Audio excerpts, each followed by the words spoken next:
Hey guys, Lindsay here. I wanted to talk about Anchor for a second. If you don't know what Anchor is, it's the easiest free way to start a podcast. All you have to do is download the app or go to anchor.fm to get started. You can do everything that you need to do for your podcast from the app. You can record, you can edit, you can share, and you can share to places like Spotify or Apple Podcasts. It makes creating a podcast super easy. We want to hear what you have to say, so download Anchor and start your podcast today. This podcast is proudly part of the Paranormality Radio Network. Visit paranormalityradio.com to find binge-worthy podcasts dedicated to all things paranormal and creepy. From conspiracy to cryptid, you'll find it here.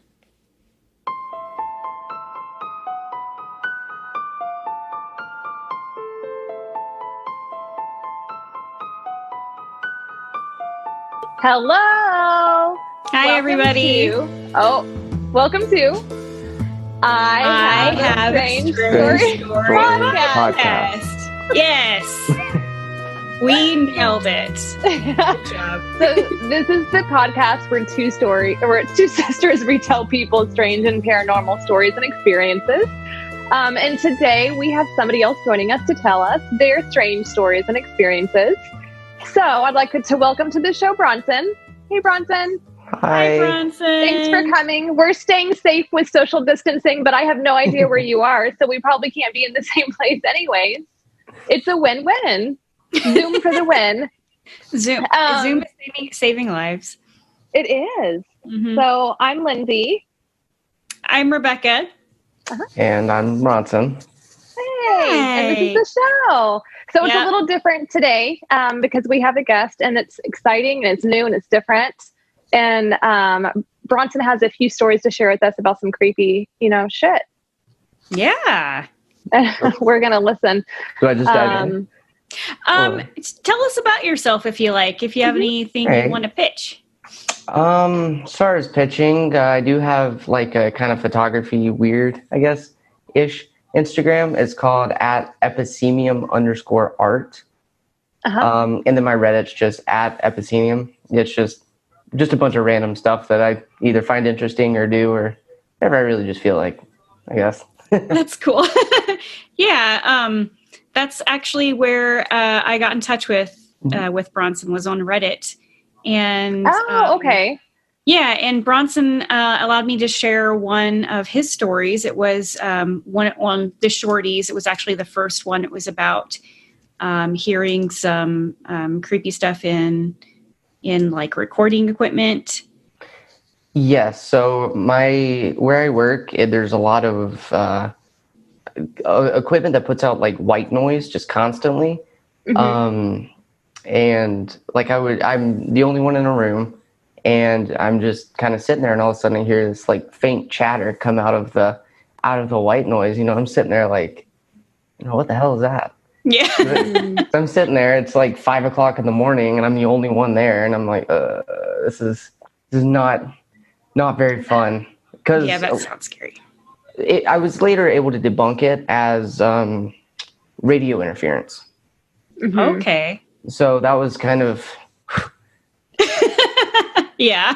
Because whenever I have to work a night shift in this building, there's a room like behind the room that I have to stay in. And like, I know I'm one of the only people there, or it's me and one other person, and I'll just hear footsteps like all throughout the night. It's really creepy. Oh no, dude. The thing is that for a lot of people, there is always an explanation for why something is happening. So like, for you being able to say that it was radio interference, that's great. But what's the explanation for the footsteps in the hallway? I wish I knew. I'm not the only one that's experienced this either. Yeah. So like, it was actually brought up to me by one of my superiors in kind of a casual conversation. But they were like, I was working the other night, and I actually thought someone showed up to work when they and then they went to go check the whole building, and there was no one there. And that's so weird. Yeah. Why is it that like footsteps just linger around in a building? I have a couple of working theories about a lot of things like that. Oh, cool. I go as far as to say like alternate dimensions or realities or time footsteps, things like that. That I just Mhm. I like it. yeah, that'd be kind of Yeah. cool. Like you hear footsteps. Well, maybe in an alternate reality, I was walking down that hallway or something. Yeah, multi-dimensional stuff. Mhm. Yeah. Yeah, we I like like that it. kind of stuff. Cool. Well, Wait, can I ask something else? Yep. Okay. So so these stories that you're going to tell, Mhm. are they from your childhood or your adult life? Adult life. Okay, I'm just asking because I'm curious if your whole life, like even as a child, if you had any supernatural experiences as well. Like, have you always experienced this kind of stuff your whole life, or is it new? So I wasn't the kind of person who was like playing with Ouija boards or anything like that. Okay. I was kind of brought up in like a somewhat religious environment, but Okay. like I mean I didn't go to like church every Sunday and all that kind of stuff. But I started like paying attention, noticing whenever I became more interested in it. So Okay. I kind of found that, and this is still like another one of my theories, but as soon as I dive more into it and I start actively paying attention and watching scary movies, looking stuff up, like shit starts happening, and Yeah. really weird. mhm. Yeah. It's like you you've become more attract it. vulnerable. Oh. Yeah. Okay. We Cool. smell what you're stepping in, Bronson. Mhm. Yeah. Wait, we is get it Branson or Bronson? Did I pronounce it wrong? Did I pronounce your name wrong? You pronounced it correctly. Okay, good. Okay. Okay. I was just curious. So I guess, are you ready to tell a few of your stories? Sure. Gosh, where do I start?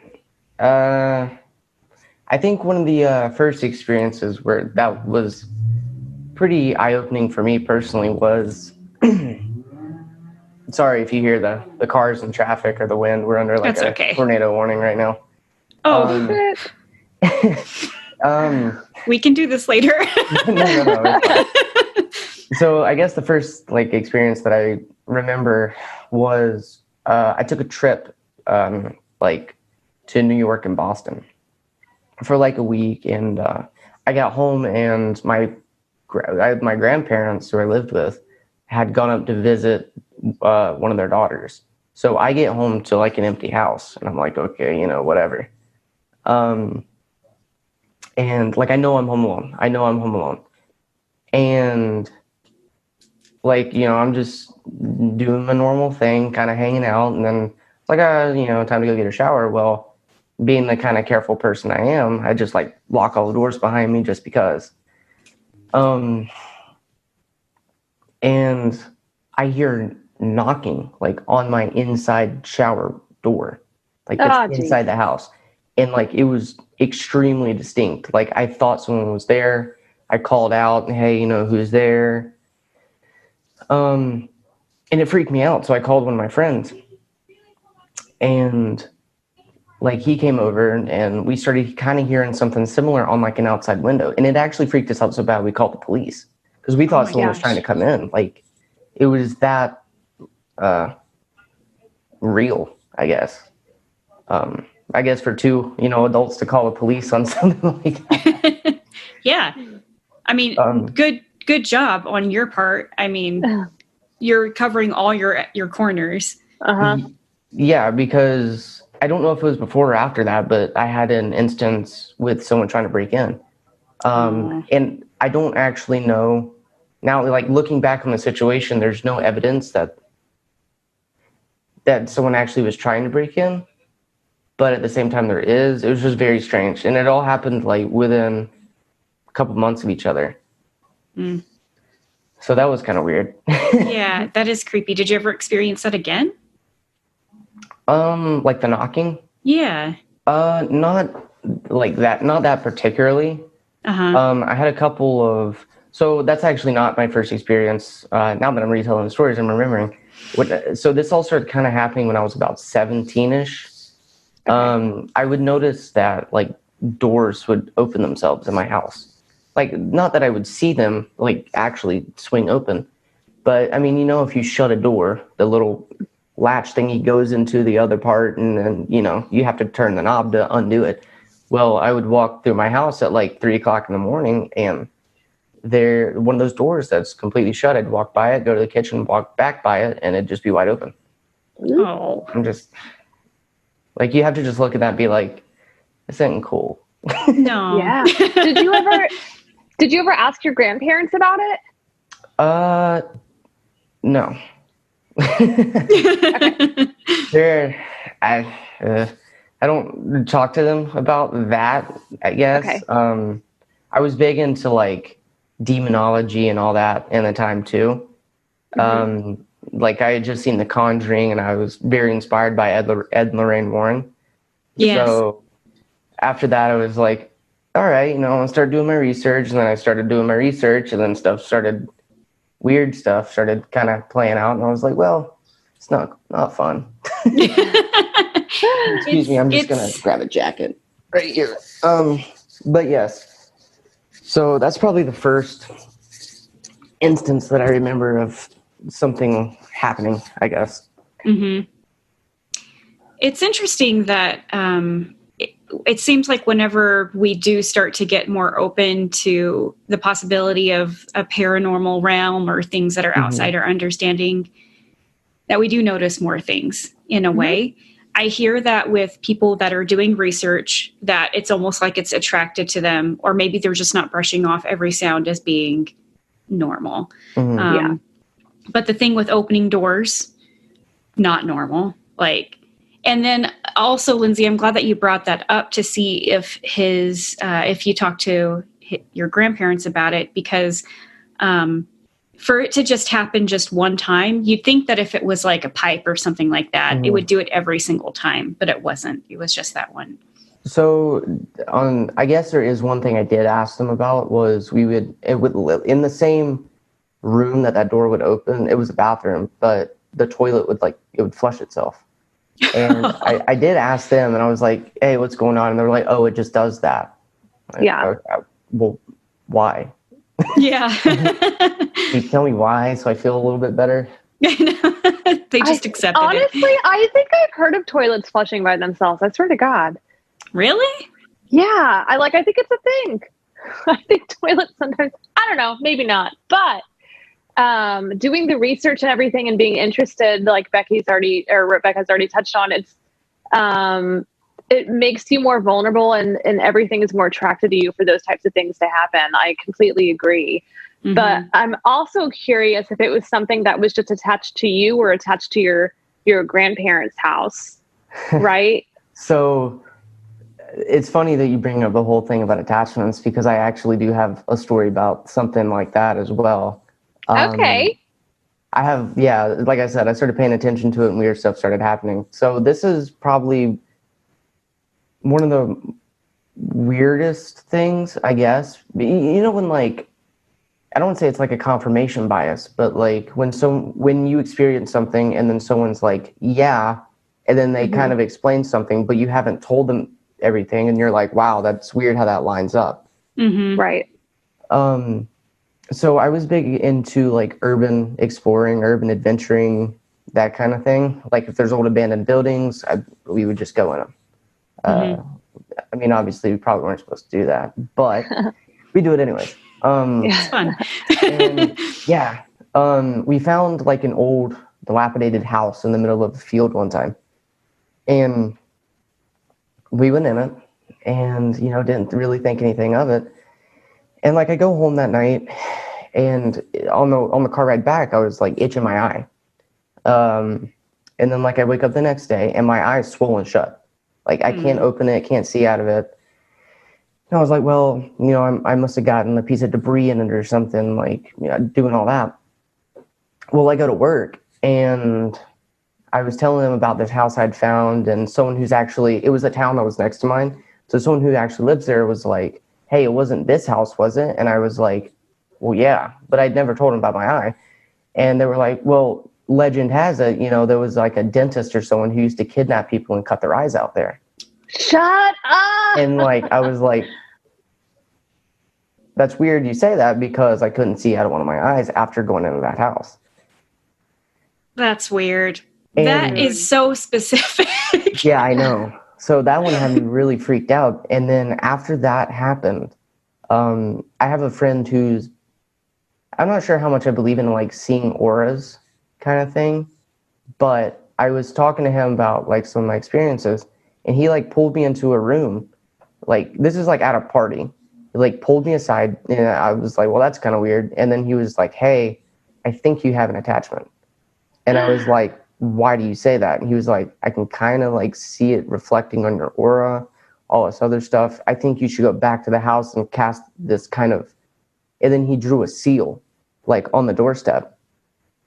So being really freaked out and nothing else better to do, me and a couple of friends decided to go back to that house in the middle of the night.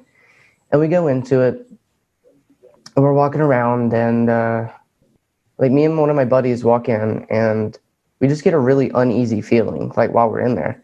And me and him like go back to back in the main, in like the foyer area. Foyer? I don't know how to say that word. And like half of my body gets really chilled, like my left half.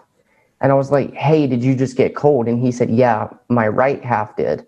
Keep in mind, we're back to back, so that matches up with my left side. Mm-hmm.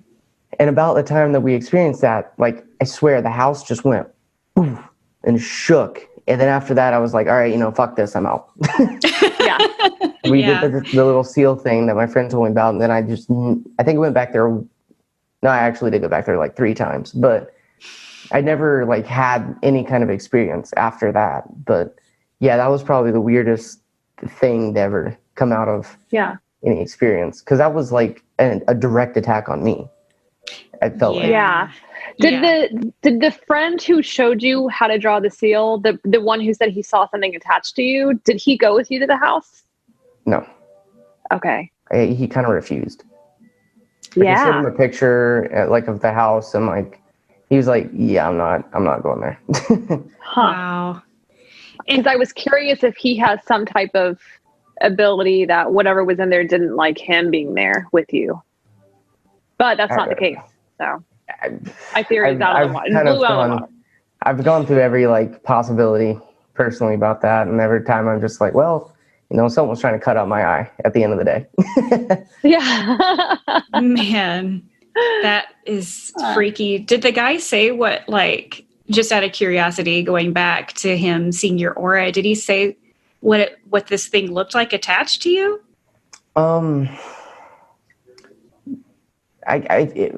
Again, this was probably 3 years ago for me, but if I'm remembering correctly, he was like, it's just like you have a rain cloud like following you. Like you ever seen the cartoons where like a thundercloud's following someone who's like really sad? Yeah. He's like, that's kind of what it appears like.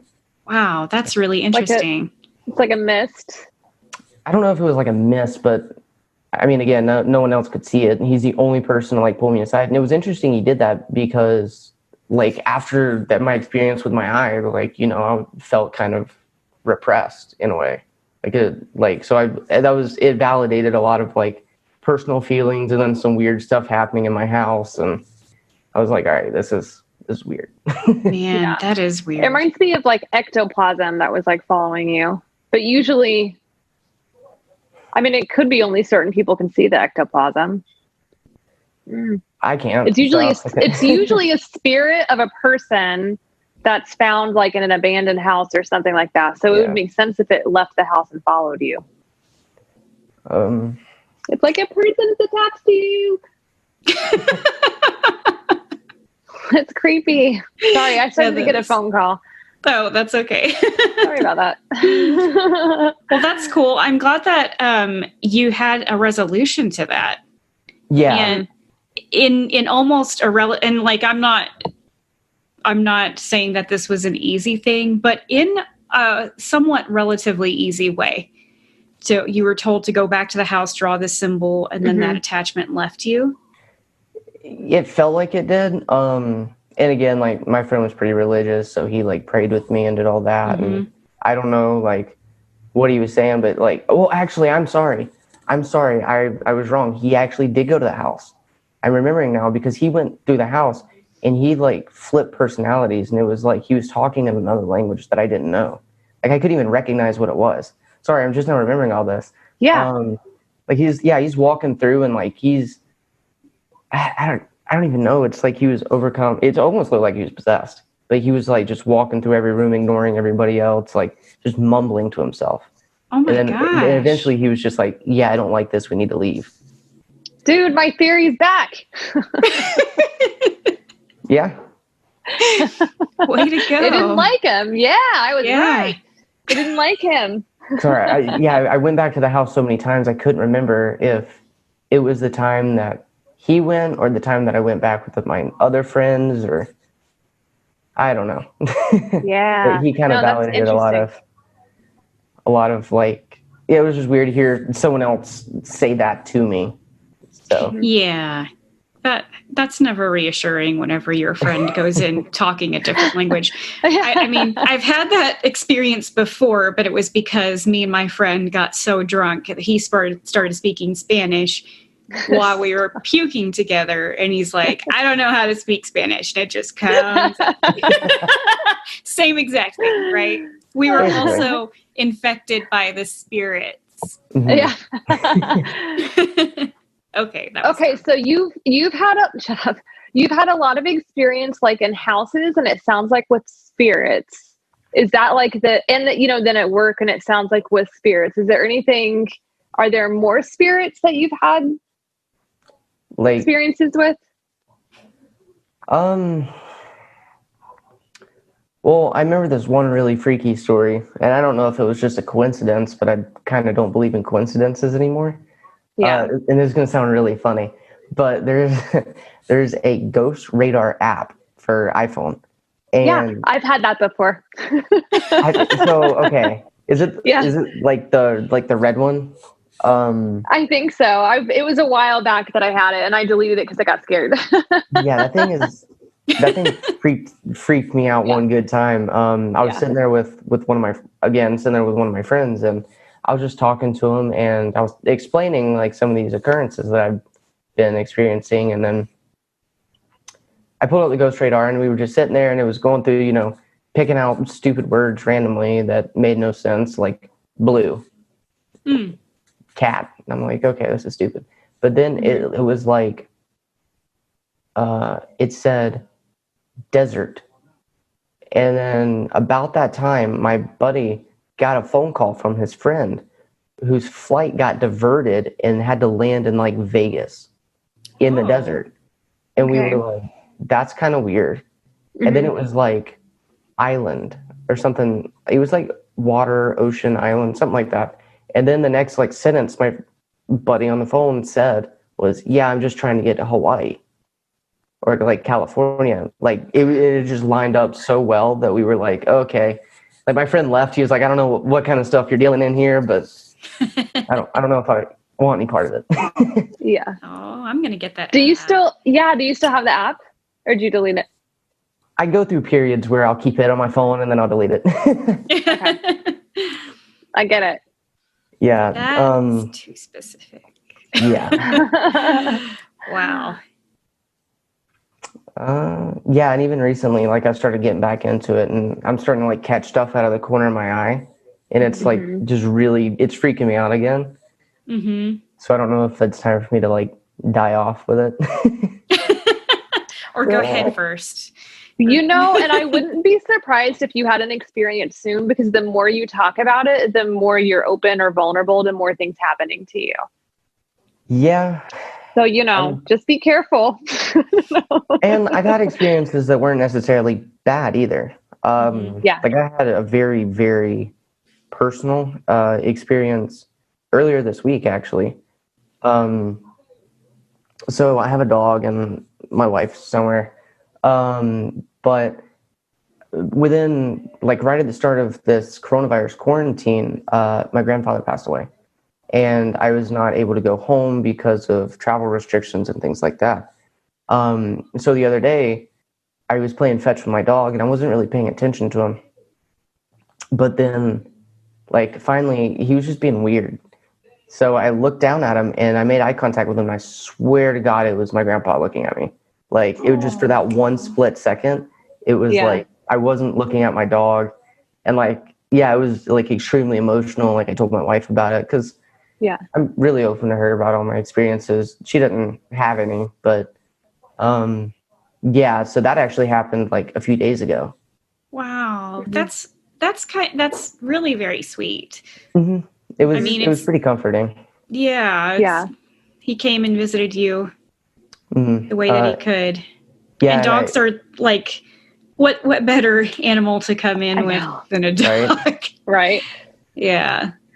Yeah, and then Well- I decided it was a good idea to call my cousin, or one of my cousins is like really, really religious, and I just like I didn't know if she could have some advice or whatever.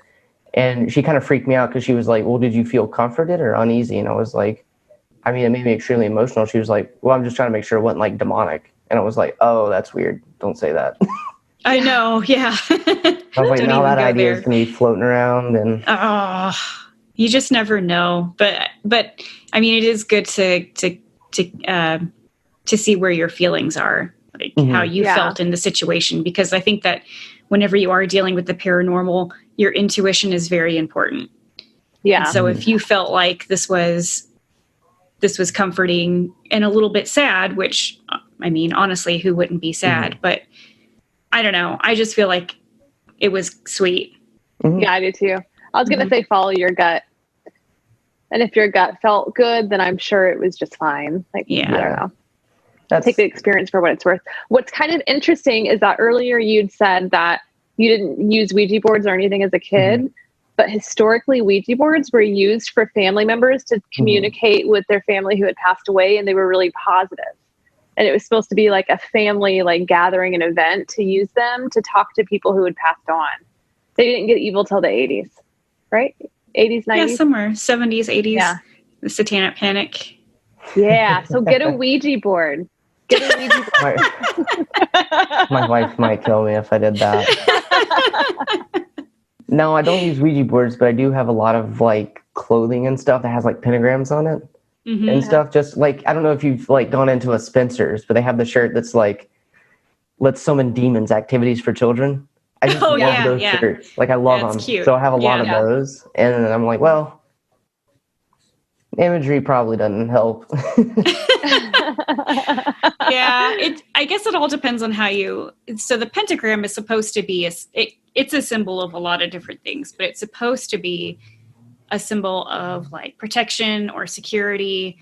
And it's the four elements, and then the spirit element, and the circle around it is everything together.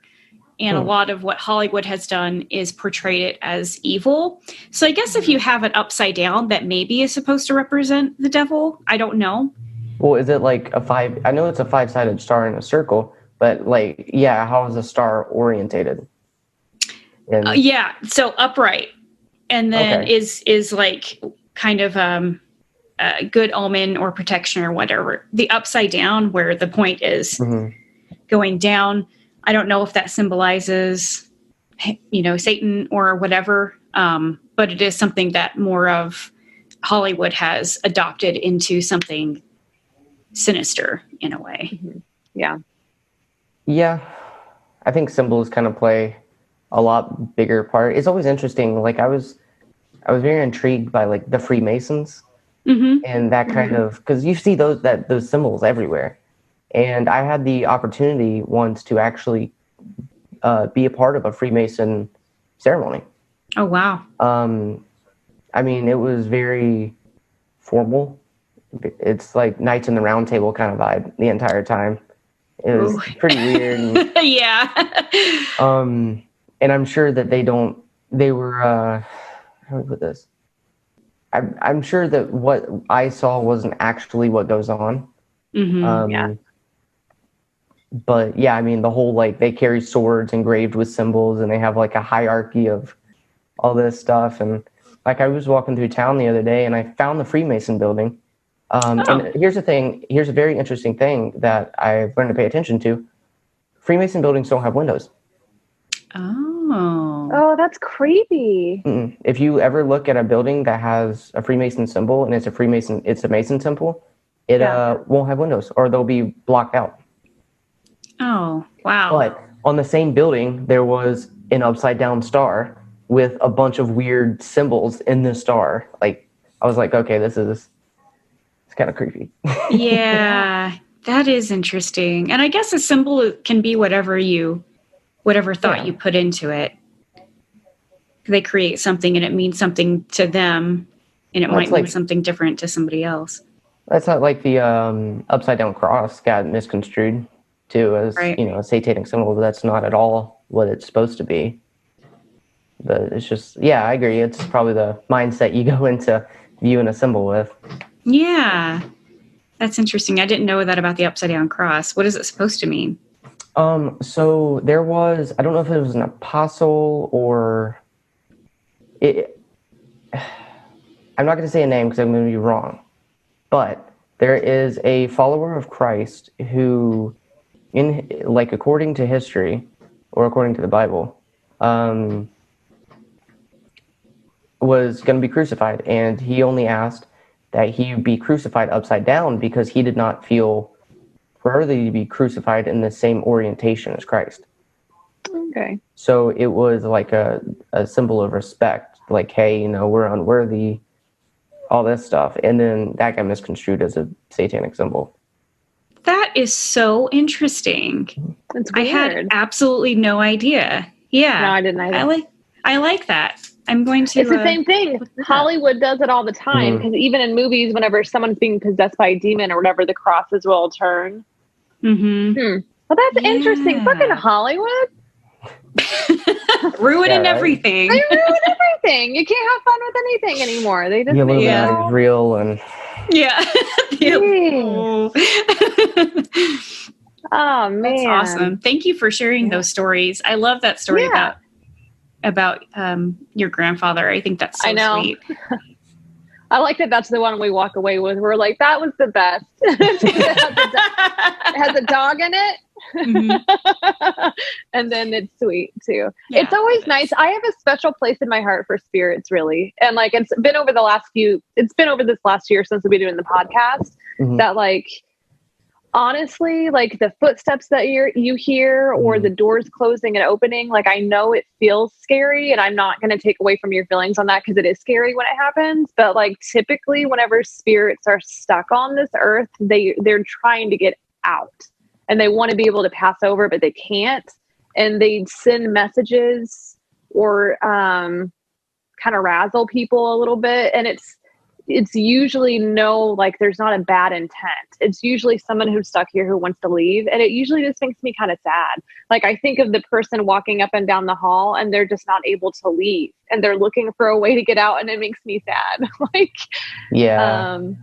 So those stories always make me, they're scary, especially when they happen. But then I also feel bad for the spirit because I want them to be able to, get on their journey. Yeah. Exactly. Find peace.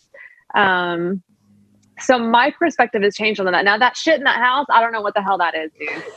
That's scary stuff. That is scary stuff. He's messing with your eyes. He's like making you cold. Yeah. I don't know what to say about that guy.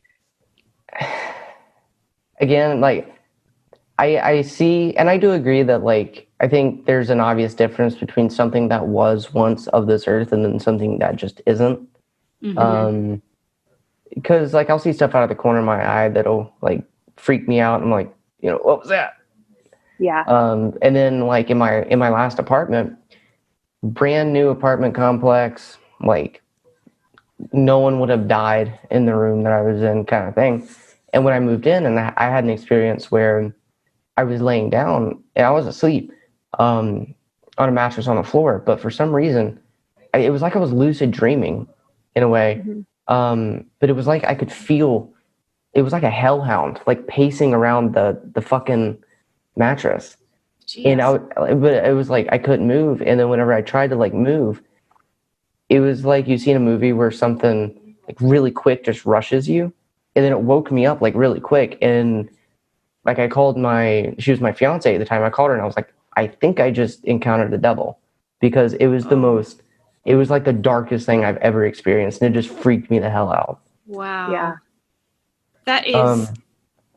And then again, like you hear footsteps, and I asked one, I was like, well, like no one's died here. It's a new building. And they were like, well, we did have one person who worked here who did like commit suicide at a certain point.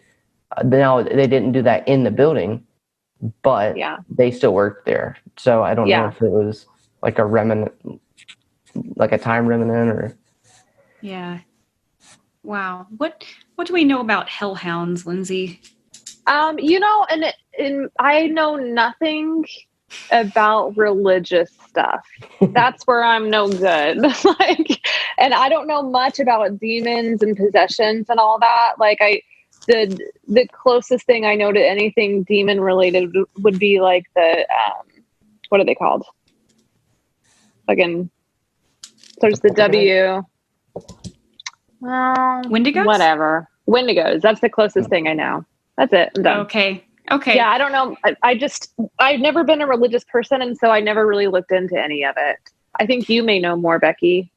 I know. I mean, I'm just going to spout out just a tiny bit of information that I know about hellhounds or like graveyard dogs, and they might be two different type of things. But oftentimes there is like a black dog that is seen around cemeteries, in graveyards, and usually in areas where there's a church, and they're more kind of a protector, I think, of the grounds and the people that have died. This doesn't really sound like what you experienced, in my opinion, because it's not really in the same area, unless this hellhound or this dog was searching for maybe a lost soul or something like that. I don't know. Then again, I could have just been lucid dreaming. That too. It would be the first and only time I've ever done that. So that's a little why I'm like, okay, because I've actively tried to lucid dream before. Mm-hmm. Yeah. And all of a sudden it like randomly happens and I had a quote unquote bad trip. Yeah. Yeah. I mean, that could very much be it. And you could have gone to another dimension or something. It's always going to be paranormal. We're always going to be, it's like, no, it wasn't anything normal. It wasn't a bad dream. Yeah. But yeah, I just chalk it up to things I don't really know if I want to know. Yeah. That's true. You don't have to know either. So this is a little off topic, but I'm just kind of curious. What kind of stories have y'all heard about like extraterrestrial activity? And how does that relate to paranormal people who have experienced paranormal things? Yeah, we had actually a series of this one listener experiencer who had kind of gone through a lifetime of weird experiences. They started very young, and the first story was, and I'm telling this all on the top of my head, so it's probably not going to go in sequence, but I remember it because it's a very good story. So this person, first time they experienced something was in their house, lots of flashing lights, doors opening and closing, cats fucking disappeared, like ran into the bedroom, never seen again after that. And just a weird experience of, something that they witnessed versus something that their mother witnessed, which was nothing that they had seen. So they were alone in the house. They experienced all these lights going on and off, noises, this overwhelming fear. And then they just wake up the next morning and it's gone. And then just throughout their life, having strange visions out of the corner of their eye that kind of evolve into taller, shadowy like figures, a fear of being watched, just kind of an overwhelming paranoia, not able to sleep without a light on or a movie on or something like that. And it just kind of led up to this one experience whenever everything clicked, everything made sense, and they knew exactly what had happened to them. So it's usually, so that's kind of what we get or what we hear, just, whenever we get these type of experiences. I don't think that we've had a whole lot of alien encounters, to be honest with you. We've had a couple of them, like but that one or on the show. On the show. Okay. Yeah. I haven't ever had one, which my mom, I think, has had one whenever we were all kids, but it is usually something that follows you whenever you're very young up until adulthood. Yeah. That's what I found interesting, because I've heard a lot of people say that there's some kind of correlation between extraterrestrial activity and paranormal activity, because I've also had 2 like UFO encounters, if you will. Yeah. One of them was I was in the desert in Texas, and I was just kind of staring into the night sky, whatever, just kind of enjoying the evening. And I watched it, and it was like a prism. It was like watching. So imagine like you look through a kaleidoscope, and there's no like of the fancy colors, but it's just like light shifting. Yeah. It was like that, but constantly moving across the sky. Wow. And I could see it distort the images behind it. So I knew that, I wasn't looking at the same place. Like, it was obviously something moving, and that really freaked me out. I was like, okay. And then for my job currently, this happened a couple months ago. So what I do is I'm an air traffic controller. And I talk to airplanes, stuff like that. Well, I had a pilot call up and just say, hey, are you showing anything above us? And I was like, no, not at all. And he was like, oh, well, I'm showing about 15 or 20, aircraft above me, and they're all moving. He said they're all evenly spaced, and they're all moving at a very constant pace. And I was like, okay, well, from your current position, like, you're like 3 miles in the air. And he was like, so I asked him, how high do you think they are? And he said, if I'm 3 miles in the air, they're probably 6 miles up or something. He said I was like, yeah, I can't see them. So I asked him, I was like, do you think they're UFOs? And he said, I'm not going to confirm or deny because I'll lose my license. That's all he said. Shut the fuck up. I'm so excited. And I was like, okay, so that's a little weird. Yeah. They all flew like... Yeah, he said they were all like evenly spaced and just like coasting across the sky at extremely high altitudes. And I was like, I don't like to talk about aliens and UFOs, because the more you talk about them, they know, and like it just freaks me out. And I am terrified of aliens. I'm terrified of them. And I got a tattoo. I got a tattoo of a UFO, and then I immediately regretted it because they are not fun. Because it was shortly after that I read somebody's experience on the show. And then I was like, I'm fucking scared now. I'm fucking scared. I hate them. I'm scared of them. And then I watched The Fourth Kind, and I was done. Oh my God. I can't believe you guys are talking about this stuff. And, I'm constantly trying to debunk things. I mean, you can see the space thing in the background. I have a tattoo of a rocket ship. I majored in physics in college. Oh, cool. Okay. Just like 2 years. A smarty pants. Well, I like outer spacey stuff, but That's cool. Yeah. So I'm always going to try to like scientifically debunk everything, all my experiences. But so far, all the stories that I've told, I'll tell you if I'm able to debunk them. And so far, that's only been the radio chatter. So yeah. Oh man. That's cool. What do they say about science, that it's magic until it's scientifically proven or something like that? I can't remember what the saying goes, but I do feel like there is a lot of correlation to science and paranormal activity in a way. Mm-hmm. I don't know. It is just that until we can figure out exactly what it is, we're just going to call it something that's out of the realm of normal. Yeah. What do you think? I found it very interesting that the Navy came out and was like, yeah, UFOs are real. Yeah. Yeah. Way to go. They're like, we're in the water down here, but we're pretty sure there's a UFO. Well, I need them to talk about mermaids. That would be pretty cool. Yeah. But have you watched like what the Navy put out about that? I've seen part of it, but I understand that that's not really the whole thing either. I understand that. Go ahead. I'm sorry.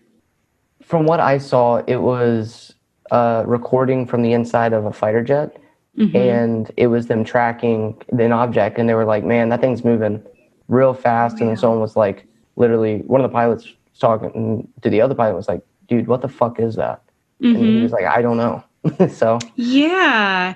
And I think there was even a part where he said something where they were like, there's more of them, or it just indicated that there was more than just one, I guess. Yeah. Yeah. I mean, kudos to them for coming out about it. I don't know. I mean, everybody has their own theory, or maybe they don't have their theory about it. I mean, I don't know. To me, it's just cool that they would come out and say like, yeah, we've seen something that we don't know what it is.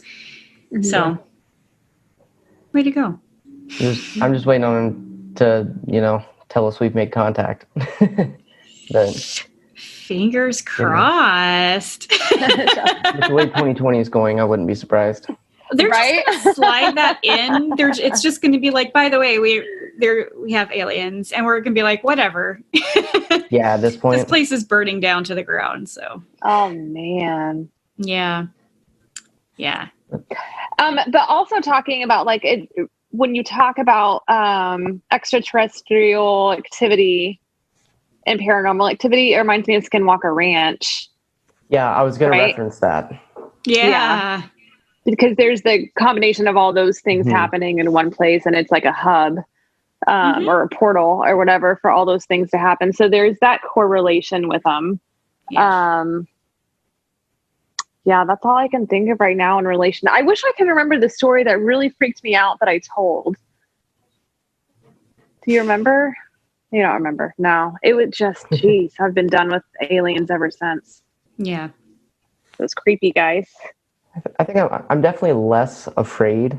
Well, I wouldn't say I'm afraid of either, extraterrestrial or paranormal, but I couldn't care about aliens, honestly. But, like, I can't see ghosts, so. That's true. Ghosts don't do awful experiments on you. And usually if you're like, leave me alone, they're like, all right. I mean, sometimes there's some psychological assholes. Experiments. Oof. I think. Mm-hmm. Oof. Yeah. Have you ever heard of the Sally House? Is that like another murder house? To be honest, I can't really remember if there was a murder that took place there. I just know it's haunted as fuck. And it's not the type, Lindsay, where they're nice and they'll go away. They take shit from you. They bite you. They scratch you. Like I appreciate like your defense of spirits, because I think for the most part it's true, but I think there's just some assholes out there too. There are. And like, yeah, they'll bite and scratch you. And then it's like a relationship. You have to decide, do I want to continue to do this or not? And you say, I don't. And so you leave. Like, you don't stay. Okay. You have the clingy girlfriend who's like, you can't go. And they just follow you. And there you go. Yeah. Okay. Then you also have the clingy ghost, because apparently Bronson has experienced that too. That's true. Yeah. It fucks with your aura. It leaves you with a rain cloud, and then you have to go back. I would say that those aren't spirits. I think that there's something else going on there. There's more demonic that's there. Okay. In my opinion, like I almost feel like those aren't, those were never human. Okay. If that makes sense. That brings in a whole nother realm of discussion in itself, because they're not human. What are they? And then they're demons. You're either going to confirm or deny certain belief systems at that point, and then it's just weird. Yeah, that's a whole other topic. Mm-hmm. Well, do you have any other stories you'd like to share with us? I think I pretty much told them all that I can remember. Cool. Well, thank you so much. I'll put all of your contact information, at least your like socials that you want to leave with us in the show notes, so that you guys can check out his photography and read the original story on Reddit. Anything else, Lindsay? No, I think I'm going to do research on hellhounds, though. We should do an episode on it. Yeah, we should. All right. Anyways, let's do this outro. Yeah. So thank you for joining and sharing your stories. And if anybody else would like to share their stories or maybe be on the show, we can certainly arrange that. Just send us an email at ihaveastrangestorypodcast@gmail.com, and we'll be happy to, get the ball rolling on that shit. And subscribe, rate us, and review us. If you do give us a good a review, please give us a nice review and take a snapshot of that review. Email it to us with your physical mailing address, and we will mail you some stickers. And we're not having anybody send us anything anymore because you're supposed to be staying over. at home. Yeah. Yeah. So until next time. Bye. Bye. Thanks for coming.